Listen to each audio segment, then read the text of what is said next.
Et maintenant, Monsieur Alain Touré pour le groupe 2 RDP pour 10 minutes.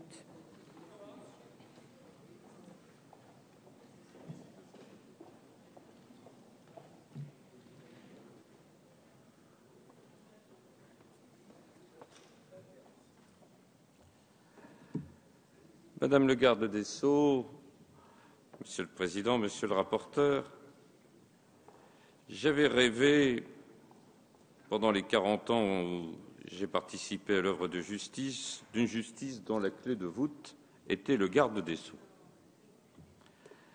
Ministre, au-delà des ministres, ministre incontestable, qui était cette clé de voûte de nos institutions. C'eût été un ministre, le premier de tous, siégeant à la droite par définition du président de la République, ministre d'État bien évidemment, et qui, à partir de ce moment-là, eût été incontestable dans la possibilité pour lui de diriger l'ensemble du parquet de France. Ça aurait pu être une grande personnalité, chaque fois choisie et par la droite et par la gauche. C'est un vœu pieux. Et donc, nous sommes restés dans un système traditionnel où le garde des Sceaux est un ministre parmi les ministres. Je regrette profondément qu'on ne soit pas allé jusque-là. Deuxième observation que je voudrais faire, c'est qu'à travers ce système, il est indispensable de rendre confiance aux citoyens dans le système judiciaire. Cette confiance est gravement altérée. Et se pose à partir de ce moment-là un certain nombre de questions.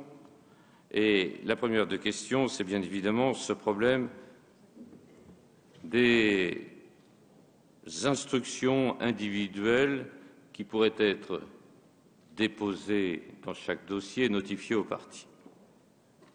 Pendant très longtemps, et avec mon ami Michel Crépeau, ici, je l'entends encore en parler, j'ai défendu ce système. Est-ce que c'est encore un système d'actualité? On doit évoluer et je me pose bien des questions. Et je constate qu'à partir du moment où un usage a fait qu'il n'y avait plus recours aux instructions individuelles, qu'à partir de ce moment-là, on les supprime, me semble finalement répondre au bon sens. Et je dois avouer que ça a été pour moi une modification dans un cheminement jacobin qui est le mien en la matière. À partir de ce moment-là, qu'il y ait la suppression des instructions individuelles et que cela soit marqué dans le texte de la loi, j'ai fini par l'admettre. Et ça a été difficile, Madame le garde des Sceaux, très difficile. Je crois que si vous ne m'aviez pas quand même convaincu de cela, jamais j'y serais arrivé, je le dis tout simplement. Deuxième chose, à partir du moment où nous sommes dans cette suppression des instructions individuelles et que vous avez démontré l'absolue nécessité de la possibilité pour vous d'intervenir par des instructions générales, quelles instructions générales? Il est indispensable qu'il y ait l'unité autour du garde des Sceaux de l'action publique sur l'ensemble du territoire. Ça, c'est indispensable. Et il n'est pas concevable qu'il puisse y avoir, dans tel secteur de la République ou dans tel autre secteur, une manière différente d'appréhender l'ordre public. Je comprends que celui-ci puisse avoir une intensité plus ou moins grande, mais serait-il possible qu'un procureur ici décide de ne plus poursuivre tout ce qui concerne le trafic autour des drogues douces au motif qu'il y a toute une discussion et qu'au contraire, dans un autre territoire, ils mettent en détention provisoire, bien évidemment, dans l'attente d'une décision de justice, un certain nombre de citoyens. Donc, une chose est certaine, il ne peut pas y avoir sur le territoire de la République, de l'ensemble de la République, deux manières d'appréhender l'action publique. À partir de ce moment-là, vos instructions générales, Madame le garde des Sceaux, ont un poids très important. Doivent-elles être rendues publiques ou pas? Je vous le dis, Madame la garde des Sceaux, moi qui vous apprécie beaucoup, je ne comprends pas votre argumentation. À mon avis, nous avons une discussion ce matin. Je pense vraiment que vos instructions générales doivent par définition être rendues publiques. Vous allez m'expliquer que dans tel ou tel acte de terrorisme ou pas. Mais c'est l'image même, Madame le garde des Sceaux, qui compte. L'image même, elle est essentielle, elle dépasse tout.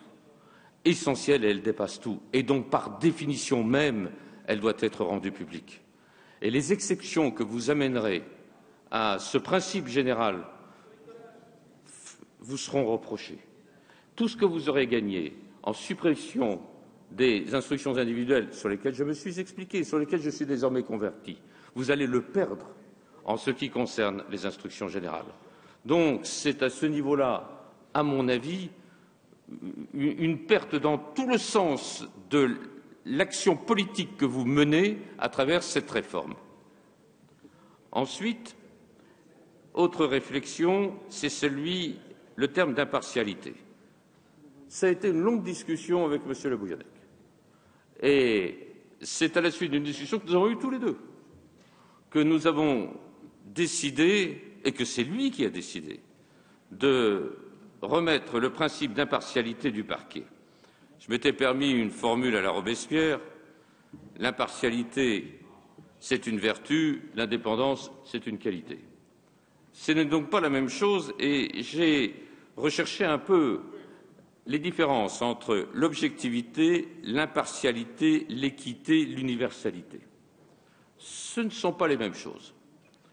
Si l'on recherche un peu l'impartialité, pourquoi? L'impartialité, c'est la notion d'équité. C'est un terme anglais, l'équité. Et j'ai entendu avec beaucoup d'attention ce que disait Patrick Devedjian. À partir du moment où il y a l'opportunité des poursuites, il doit y avoir encore plus d'impartialité. Car si nous sommes dans un système de légalité, il n'y a pas besoin d'impartialité. À partir du moment où nous sommes dans un système d'opportunité, l'impartialité, c'est essentiel. Et l'impartialité, ce n'est pas l'objectivité. Et je vous renvoie à cette définition de Raymond Aron. L'objectivité ne signifie pas l'impartialité, mais l'universalité, ce qui veut bien dire que l'impartialité n'est plus que l'objectivité, plus que l'universalité. L'impartialité, c'est la vertu dont je parlais tout à l'heure, et cette vertu, elle est essentielle. Que voulons-nous? Nous voulons que les citoyens retrouvent confiance dans la justice, et d'abord dans leur procureur. Car, après tout, c'est dans l'action publique que l'on juge ou que l'on juge bien ou mal l'action de la justice. Eh bien, que l'on puisse rajouter la notion d'impartialité est, à mon avis, quelque chose de totalement essentiel. Voilà, Madame le garde des Sceaux, les observations que je voulais vous faire. Je pense que nous allons adopter ce texte. C'est un texte d'équilibre. C'est un texte également qui rappelle que l'action publique, c'est le centre même de l'action de l'État et qu'il ne peut pas y avoir un véritable État sans qu'il y ait une action publique objective, mais surtout impartiale. Merci.